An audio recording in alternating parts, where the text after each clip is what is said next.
करने वाला आदमी है। जैसे चोरी करने वाला आदमी है तो पकड़ने वाला भी आदमी है। तो हम सारा दोष ईश्वर को दे देते हैं कि जैसे कोई बाप से पहले बेटा मरा तो कहते हैं कि ये तो ईश्वर की कुदरत है। अकाल पड़ गया, भूकंप आ गया, तूफान आ गया और ऐसी विकृतियां हो गई, जैसे कोई रेल हादसा हो गया।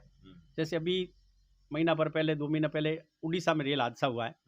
तो ये रेल हादसा हुआ है तो हमने पहले सरकार को लिखा है कि ये जो रेल दुर्घटना है, जहाज हवाई जहाज दुर्घटना है, बस दुर्घटना है, कोई भी व्हीकल दुर्घटना हो रही है वो राक्षसी विद्या से होती है, ईश्वर की विद्या से नहीं होती। क्योंकि राक्षस लोग हमारी बुद्धि को भ्रमित कर देते हैं तो हमारा ध्यान सूख जाता है। जैसे हम गाड़ी चला रहे हैं और एकदम ध्यान में हमारा दिमाग कहीं और गया और एक्सीडेंट हो जाता है। नमस्कार साथियों, आज मैं एक बार पुनः आपने धरती माता आश्रम बालोतरा आयोडो हूँ और धरती माता आश्रम हमारे हाथे गुरुजी जुड़ना है। उन्होंने बातचीत करोला और उन्होंने परिचय करोला और तमाम मुद्दों ने लेने बातचीत करोला, उन्होंने बातचीत है वो भी बातचीत करोला। तो बाबा जी, सबसे पहले हमारे चैनल माते आप स्वागत है और आप परिचय देवो। संत मुक्नाराम, धरती माता ज्ञान मंदिर, समदड़ी रोड, बालोतरा, जिला बालोतरा, राजस्थान। आप धरती माता आश्रम शुरुआत करी, आपरा विजन कहीं है? आप जो धरती माता आश्रम शुरुआत करी, आपरा मुख्य उद्देश्य कहीं है? आप ज्ञान कहीं है? आप कण चीजों ने लेने मतलब जो भगवा पेश में आया हो, आप उद्देश्य कहीं है? आप लोग धरती माता आंदोलन कर रहा हो, आप मेहन उद्देश्य कहीं है? आप कहीं कोई देवी देवता मानो हो? तमाम जो जानकारी है बाबा जी आप आज्ञा आप मतलब सवाल जवाब में करूँगा। ऐसा है हाँ हाँ, कि हमने ये बताया है कि धरती माता ही सर्वश्रेष्ठ है। बिल्कुल सभी देवों की देव धरती माता है। जितने भी देवता हुए इस धरती पे हुए हैं बिल्कुल। और धरती की रक्षा की है। हाँ हाँ, जो भी देवता हमारे सनातन धर्म में हुए हैं उनके सबके हाथ में शस्त्र है बिल्कुल। और वो शस्त्र इस धरती के साथ खिलवाड़ करने वालों के खिलाफ उठा है। उन्होंने धरती की रक्षा की है और मनुष्य मात्र का कर्तव्य बनता है कि धरती की रक्षा करें, क्योंकि हमें सबका ये भरण पोषण करने वाली, उदर पूर्ति करने वाली धरती माता है। तो पहले भी हमारे धर्म ग्रंथों में लिखा है कि राक्षसों ने इन धरती को दुखी किया था। जैसे पहले किसी का नाम आता बड़े बड़े राक्षसों का, जैसे रावण है, हरणाकश है, कंस वगैरह ने इस धरती को दुखी किया था। इस वक्त में भी कोई न कोई ऐसे षड्यंत्रकारी लोग हैं जो छल कपट से ही दुनिया के साथ में षड्यंत्र करके दुनिया का शोषण कर रहे हैं। राजस्थान के पाली जिले में मांगड़ी गांव में एक अनूपदास जी महाराज संत हुए हैं, जिनका ये चित्र है और उन्होंने ये पुस्तक भी लिखी है। जगत हितकारिणी पुस्तक का नाम है ये। उस पुस्तक के अंदर इन्होंने सारा वर्णन किया है। आपने सवाल जवाब रेला, आप जो ज्ञान बता रहा हो, आप ज्ञान कई जगह हासिल करियो और आप किताबों दे बातचीत कर रहा हो, आप अनुभव की कर कहीं रहो। किताबें देखिएगा कि हर एक महात्मा को कोई न कोई तो अनुभव किसी न किसी जरिए होता है, कोई महात्माओं के द्वारा, किसी बातों के द्वारा, किसी शास्त्रों के द्वारा, वो तो और सही है, फिर उसका खुद का अध्ययन अनुभव होता है कि वास्तविकता में ये बात सत्य है कि नहीं है। उसका खुद का भी, तो हमारा खुद का भी अनुभव है कि इस धरती के साथ में जो खिलवाड़ हो रहा है हम उनकी जानकारी लोगों को देते हैं। ये धरती माता ज्ञान मंदिर का मतलब है धरती का ज्ञान बताते हैं कि इस धरती के साथ कोई खिलवाड़ नहीं होना चाहिए और ये धरती की रक्षा करनी चाहिए। हमारा उद्देश्य, लक्ष्य है।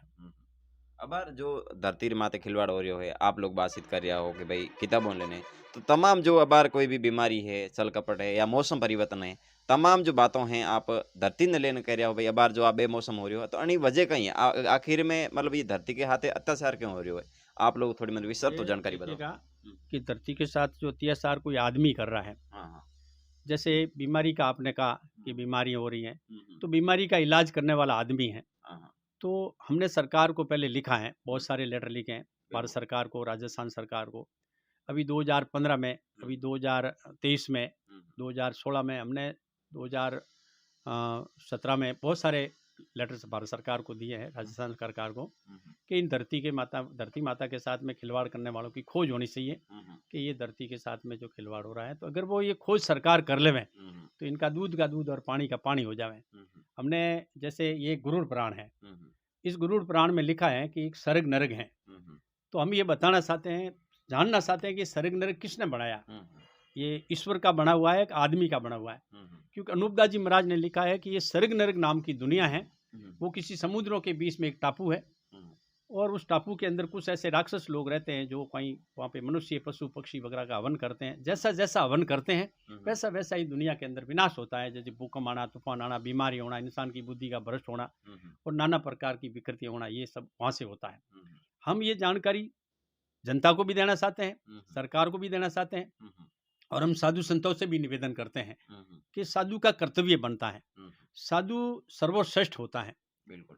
और उन साधु की जिम्मेवारी बनती है कि धरती पे दुख क्यों पड़ रहा है, हम्म, ये जनता दुखी क्यों हो रही है, हम्म, क्योंकि साधु की जो व्यवस्था है हम्म, वो सारी जनता कर रही है। बिल्कुल। तो आज के साधु संत महात्मा भी इस पर ध्यान नहीं दे रहे, तो हमने उनको भी निवेदन किया है हम्म, और कर रहे हैं। हम्म, और आपके द्वारा, आपके इस चैनल के द्वारा, हम्म, यानी नुंगर मालानी चैनल के द्वारा हम्म, हम ये संदेश सरकार तक पहुंचाना चाहते हैं। आप हमारा संदेश पहुंचाएं सरकार तक बिल्कुल। कि ये कुदरत के साथ में जो खिलवाड़ हो रहा है, हम्म, ये वास्तविकता में प्रकृति के साथ कोई न कोई हम्म, मानव मात्र, कोई मनुष्य मात्र हैं, हम्म, कोई अमनुष्य अमानवीय लोग हैं हम्म, जो अपने स्वार्थ के लिए हम्म, इस धरती के साथ में खिलवाड़ करके इस दुनिया को लूट रहे हैं। हम्म, और वो संदेश हम आपको देना चाहते हैं, हम्म, क्योंकि जो भी बीमारी हो रही है तो बिल्कुल। इसका इलाज करने वाला आदमी है। जैसे चोरी करने वाला आदमी है तो पकड़ने वाला भी आदमी है। हम्म, तो हम सारा दोष ईश्वर को दे देते हैं कि हम्म, जैसे कोई बाप से पहले बेटा मरा हम्म, तो कहते हैं कि ये तो ईश्वर की कुदरत है, अकाल पड़ गया, भूकंप आ गया, तूफान आ गया, और ऐसी विकृतियां हो गई, जैसे कोई रेल हादसा हो गया। हम्म, जैसे अभी महीना भर पहले, 2 महीना पहले उड़ीसा में रेल हादसा हुआ है। हम्म, तो ये रेल हादसा हुआ है हम्म, तो हमने पहले सरकार को लिखा है हम्म, कि ये जो रेल दुर्घटना है, जहाज हवाई जहाज दुर्घटना है, बस दुर्घटना है, कोई भी व्हीकल दुर्घटना हो रही है, वो राक्षसी विद्या से होती है, हम्म, ईश्वर की विद्या से नहीं होती। क्योंकि राक्षस लोग हमारी बुद्धि को भ्रमित कर देते हैं, हम्म, तो हमारा ध्यान सूख जाता है। हम्म, जैसे हम गाड़ी चला रहे हैं बिल्कुल। और एकदम ध्यान में हमारा दिमाग कहीं और गया और एक्सीडेंट हो जाता है। हम्म, ऐसा हमारे कई पुराने किताबों में लिखा हुआ है हम्म, कि स्वर्ग नरक से, हम्म, यमलोक से बिल्कुल। कोई प्रेत आत्मा आती है, जो जमदूत आते हैं। हम्म, वो जमदूत आके, ये पुराने किताबों में हमने पढ़ा है, छोटे छोटे बच्चे थे तब हमने पढ़ा है, सुना है। हम्म, तो वो आकर वो किसी पाड्डे में घुस जाता है बिल्कुल। और वो पाड्डा उनको, आदमी को मार देता है, तो उनकी सारी बदनामी पाड्डे पे आ जाती है। हम्म, और ये किसी को मालूम नहीं है कि इस पाड्डे के अंदर कोई न कोई प्रेत आत्मा है। बिल्कुल। इसी प्रकार से ये प्रेत आत्माएं हैं, ये यमलोक से जमदूत आते हैं, जम और दूत।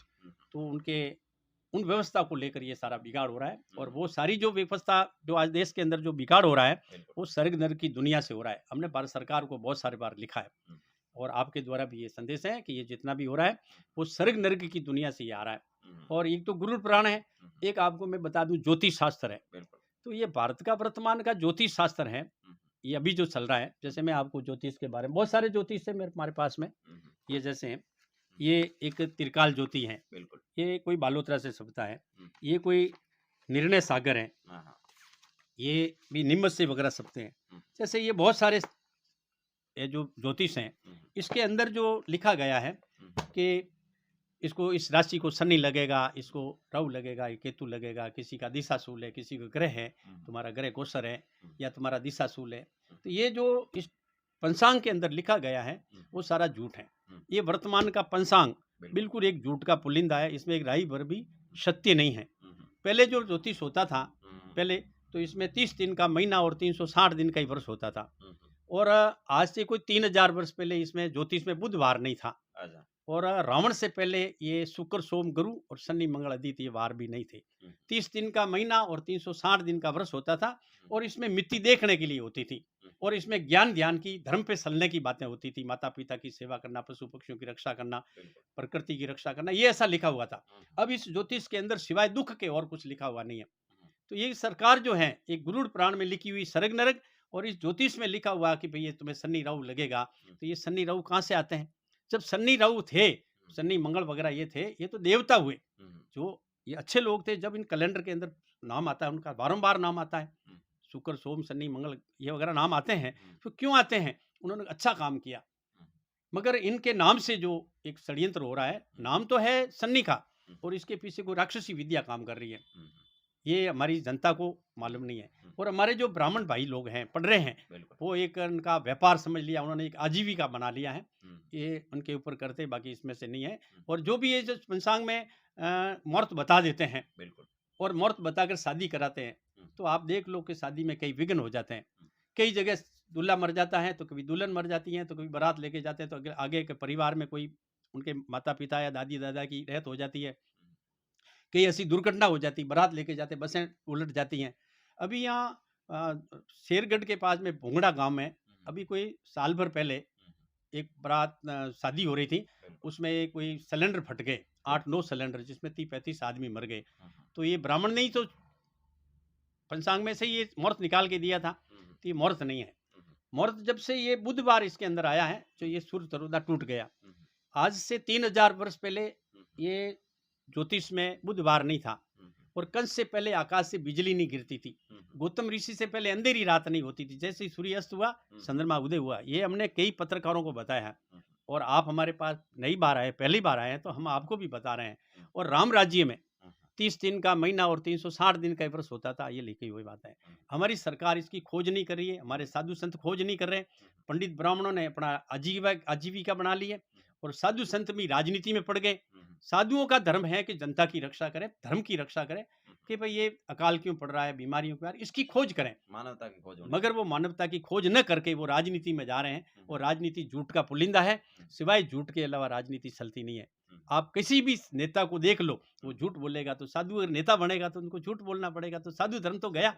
सही है। तो इस आपसे तरीके मेरा से ये एक लास्ट सवाल रहेगा कि आप लोग भगवा वेश में हो, और मैंने यहाँ मंदिर में एंट्री की, तो मतलब इस ग्राउंड में एंट्री की, तो मैंने देखा कोई मंदिर होगा, कोई मूर्ति होगी, कोई प्रसादी होगा, या फिर कोई बड़ा भंडारा वगैरह चलता होगा। तो आप मतलब भगवा वेश में हो, तो ये सब कुछ चीजें आप क्यों नहीं कर रहे? आप मंदिर वगैरह क्यों नहीं? आपके कोई त्रिशूल वगैरह क्यों नहीं? आपके कोई बड़ा यज्ञ क्यों नहीं है? देखिएगा हम्म, कि अगर देखा जाए तो भारत में मूर्ति पूजा नहीं थी, हम्म, आज से करीब 3000 वर्ष पहले। बिल्कुल। इसका एक प्रमाण महर्षि दयानंद सरस्वती जी महाराज ने सत्यार्थ प्रकाश में प्रमाणित कहा है कि मूर्ति पूजा भारत में नहीं थी, भारत में मूर्ति पूजा जैनियों के द्वारा लाई गई है, ये ऐसा लिखा हुआ है।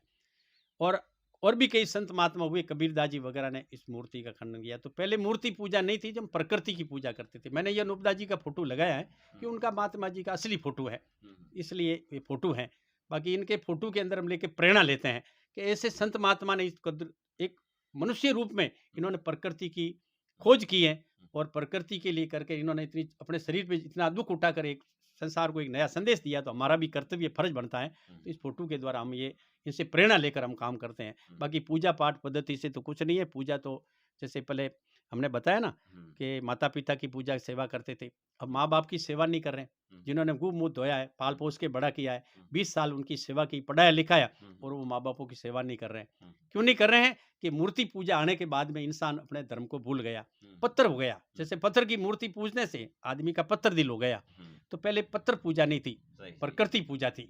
प्रकृति पूजक मैं, और प्रकृति के बारे में अच्छी तरह से जानता हूँ। किसी भी प्रकार की आप जानकारी चाहें तो हम प्रकृति के बारे में, जो कुछ भी प्रकृति कर रही है, तो हम ये जड़ पूजा में आने से ये हो गया। और जब से मूर्ति पूजा आई है, तब से ये गौवतिया जीवतिया हुई है। जैसे आज देवी देवताओं के मंदिरों पे कई बकरे पाडे सड़ने लगे, तो मूर्ति के आगे ही सड़ने लगे, और उनका मुहूर्त भी निकालने देने वाले ब्राह्मण लोग हैं। तो ये मूर्ति पूजा नहीं थी, तब हम एकदम आराम से सुखी से रहते थे, हम प्रकृति की रक्षा करते थे। अकाल पड़ गया तो खोज करते थे कि कोई तांत्रिक विद्या से इन कुदरत के साथ में खिलवाड़ तो नहीं कर रहा है, ये तंत्र मंत्र क्यों कर रहा है, ये जादू टोना क्यों कर रहा है, ये टोना टोटका कर रहा है, कोई झाड़ा फूंक कर रहा है। तो इस पे सरकार को एक ऐसा निर्णय लेकर, ऐसा कानून बनाकर स्ट्रिक्ट ऑर्डर लगाना चाहिए कि तुम ये लोग क्या जनता के साथ में खिलवाड़ कर रहे हो। मगर एक वोटों के लालच से सरकार कोई ध्यान नहीं दे रही है, और हम एक गरीब साधु हैं। और जैसे आप जैसे पत्रकार आते हैं तो हम ये बात बताते हैं कि भाई दुनिया का दुख मिट जाए, तो हम दुनिया से आराम से सुखी से रह सकें। किसी को कुछ करने की जरूरत नहीं, क्योंकि प्रकृति ने सब कुछ दिया है। जैसे हमारे जन्म से पहले हमारे माँ के स्तन में दूध पैदा होता है, वैसे ही करोड़ों प्रकार के फल फूल होते थे। मगर आज बरसात होती है और समय पर बरसात नहीं होती है। एक बरसात हुई, दूसरी बरसात की जरूरत हुई तो नहीं। जैसे अभी इसी वर्ष में, ये 2023 में, ये 1980 में और 79 में बरसात हुई, और फिर 2 महीना बरसात नहीं हुई, और 2 महीनों के बाद में जब फसलें जल गई, सूख गई, उसके बाद में बरसात हुई तो पकी पकाई फसलें खराब हुई, उसका अनाज भी खराब हुआ और घास भी खराब हुआ। अब कल जो बरसात हुई है, परसों अपने कल आज तारीख है 28, 27, 26 तारीख को बरसात हुई, 26 नवंबर 2023 को बरसात हुई है। उसमें से घास थी ना, सूखी घास, वो जमीन पे खत्म हो गई, काली पड़ गई, कैसे हट गई। अब जानवर क्या खाएंगे? तो ये सरकार को सोचना चाहिए। जो जरूरत थी बरसात की तब तो हुई नहीं, और अब हो रही है। फिर किसी की फसल पकी हुई है, उस पर दाग पड़ जाता है या रोड़ी पड़ जाती है, तो उनमें काश्तकारों को नुकसान होता है। तो कोई न कोई काश्तकारों के साथ में खिलवाड़ कर रहा है। काश्तकार को इतनी जानकारी नहीं है, वो गरीब लोग हैं। काश्तकार खेती बाड़ी करते हैं और जनता की सेवा करते हैं। आज पूरे संसार का भरण पोषण करने वाला किसान है, और आज किसान जितना दुखी है इतना कोई दुखी नहीं है।